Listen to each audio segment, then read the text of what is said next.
ఇది ఒక ముఖ్యమైన అప్డేట్ అండి. చైనాలో చెంగుడు షాంఘై ట్రేడింగ్ ప్రైవేట్ కంపెనీ అని చెప్పి ఒక కంపెనీ.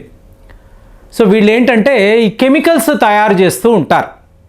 అంటే ఇప్పుడు స్విమ్మింగ్ పూల్లో ఆ వాటర్ ట్రీట్మెంట్ అంటాం చూసారా, దానికి కొన్ని కెమికల్స్ వాడతారు. అలాగే మీకు ఈ ఆర్ఓ ఫిల్టర్ అంటారు, అంటే మనం నీళ్లను శుద్ధి చేసే ఒక ప్రక్రియ. ఈ ఆర్ఓ ఫిల్టర్లో కూడా కొన్ని కెమికల్స్ వాడతారు. సో ఇలా కెమికల్స్ తయారు చేసే కంపెనీ. సో వీళ్ళు ఏం చేశారు, ఒక కన్సైన్మెంట్ని షాంఘై నుంచి నేరుగా మీకు ఎక్కడ రావల్పిండిలో రోహాల్ ఎంటర్ప్రైజెస్ అనబడే సంస్థ, అంటే చైనా నుంచి బయలుదేరుతుంది, కరాచీ పోర్టుకి ఒక ఓడ వస్తుంది, కరాచీ పోర్టు నుంచి రావల్పిండిలో ఈ పలానా సంస్థకు వీళ్ళు ఒక కన్సైన్మెంట్ పంపించారు. సో చైనా నుంచి బయలుదేరిన ఈ కన్సైన్మెంట్ నేరుగా చెన్నై వస్తుంది. చెన్నైలో మీకు కాటుపల్లి పోర్ట్ అని ఉంది కదా, అంటే L&T వాళ్ళు హ్యాండిల్ చేస్తారు, వాళ్ళ కంట్రోల్లో ఉండే ఒక పోర్ట్.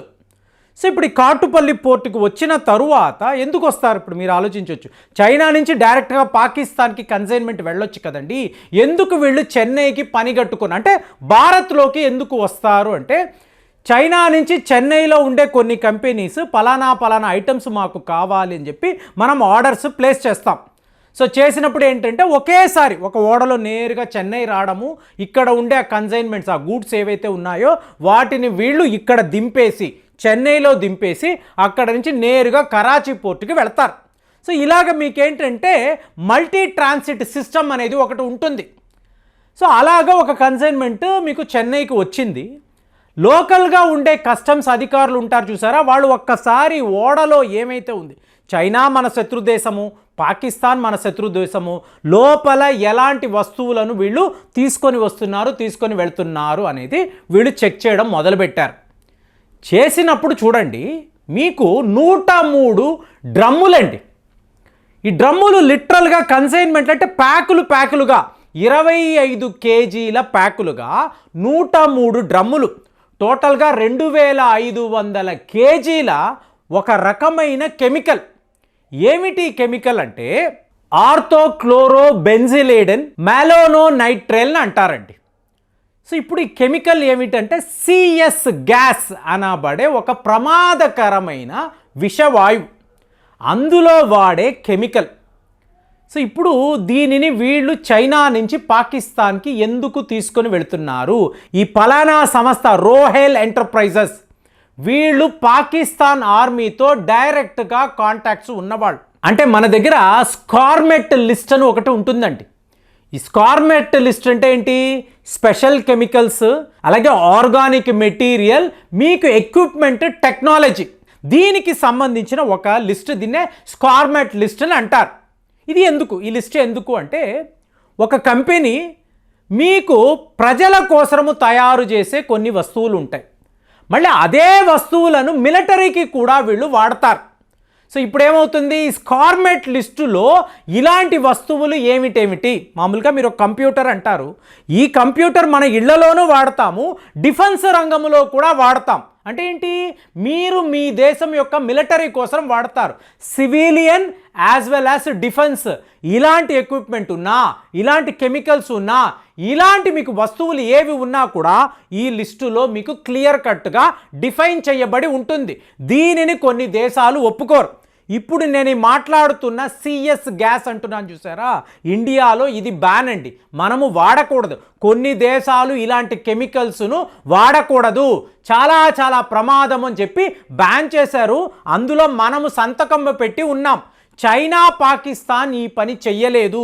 ఇప్పుడు నేను మాట్లాడుతున్న ఈ నైట్రైల్ గ్యాస్, CS గ్యాస్ అంటున్నాను చూసారా, దీని విషయంలో ఇది లీగల్, దీనిని మేము మ్యానుఫ్యాక్చర్ చెయ్యవచ్చు, మా దేశాలలో వాడవచ్చు అని చెప్పి చైనా వాడు కూడా తన పాలసీలో రాసుకున్నాడు, పాకిస్తాన్ వాడు కూడా రాసుకున్నాడు. సరే, ఇప్పుడు మీరు అడగొచ్చు, CS గ్యాస్ అన్నారు ఏంటండి ఇది అంటే, మామూలుగా చూడండి, ఒక్కొక్కసారి వేల సంఖ్యలో ప్రజలు రోడ్ల మీదకి వస్తారు. పంజాబ్లో మనం రైతులను చూసాం. అలా మీరు పాకిస్తాన్లో చూసారనుకోండి, POKలో చాలా పెద్ద లెవెల్లో నిరసనలు, పోరాటాలు జరుగుతూ ఉంటాయి. ఇమ్రాన్ ఖాన్ గారి ర్యాలీ అనుకోండి, వేలలో లక్షల్లో ప్రజలు వచ్చేస్తూ ఉంటారు. ఇవాళ ఇమ్రాన్ ఖాన్ పార్టీని వీళ్ళు బ్యాన్ చేశారు కాబట్టి దీన్ని వాళ్ళు మామూలుగా తీసుకోరు. ఈ టైంలో వీళ్ళు ఏంటంటే ఫస్ట్ లాఠీ చార్జీలు చేస్తారు, తరువాత వాటర్ కెనాన్స్ను వాడతారు, ఇంకా కుదరకపోతే టియర్ గ్యాస్ అంటారు చూసారా, ఈ టియర్ గ్యాసులు విసురుతారు. నెక్స్ట్ లెవెల్లో ఏమిటి అంటే సిఎస్ గ్యాస్.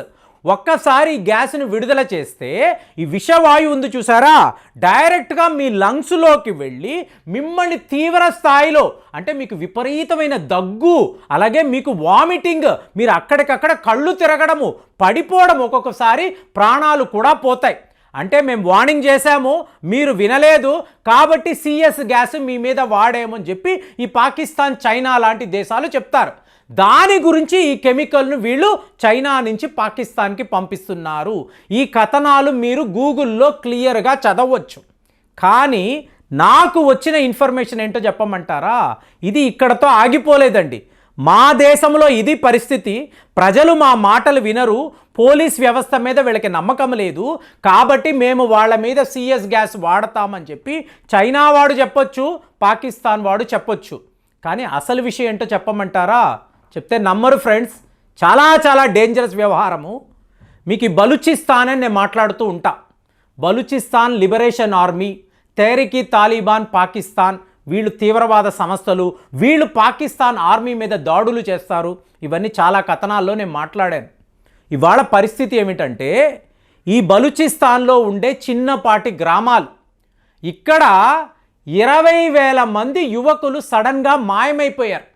అంటే మఫ్టీలో ఎవరో వస్తున్నారు, ఈ యువకులను పట్టుకుంటున్నారు, వ్యాన్లో కూర్చోబెడుతున్నారు, వీళ్ళని తీసుకొని ఎక్కడికో వెళ్ళిపోతున్నారు.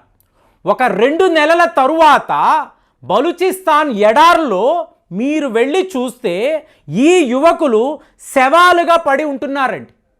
అంటే కొంతమంది అస్థి పంజరాలు అయిపోయిన వాళ్ళు ఉన్నారు, శవాలుగా పడిపోయిన వాళ్ళు ఉన్నారు, మిస్సింగ్ కేసులు అంటున్నారు. వెళ్ళిన వాళ్ళు ఎక్కడికి వెళ్ళారు, ఎవరు తీసుకువెళ్ళారు, వీళ్ళతో వీళ్ళు ఏం చేశారు, నోబడీ నోస్ అండి.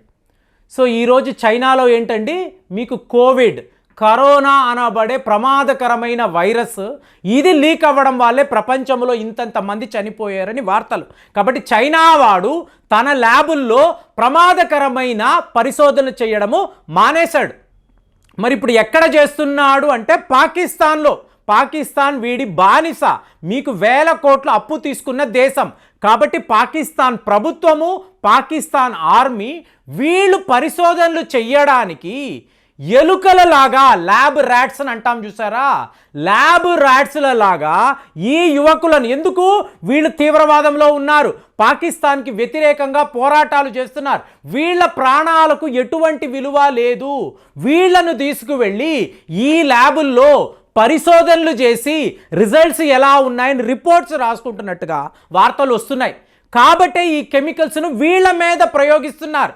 ఒకవేళ వీడు తీవ్రవాది అని తెలిసింది అనుకోండి, ఈ కెమికల్ వీడి మీద ఎలా పనిచేస్తుంది, వీడి లంగ్స్లో దీని పనితీరు ఏంటి, లివర్ ఏమిటి, హార్ట్ ఏంటి, తక్కిన అవయవాల మీద దీని యొక్క ప్రభావం ఎలా ఉంటుంది తెలుసుకోవడానికి ఇవాళ చైనా వాడు, పాకిస్తాన్ వాడు కలిసి ఇలాంటి పరిశోధనలు చేస్తున్నారని చెప్పి రిపోర్ట్స్ వస్తున్నాయి.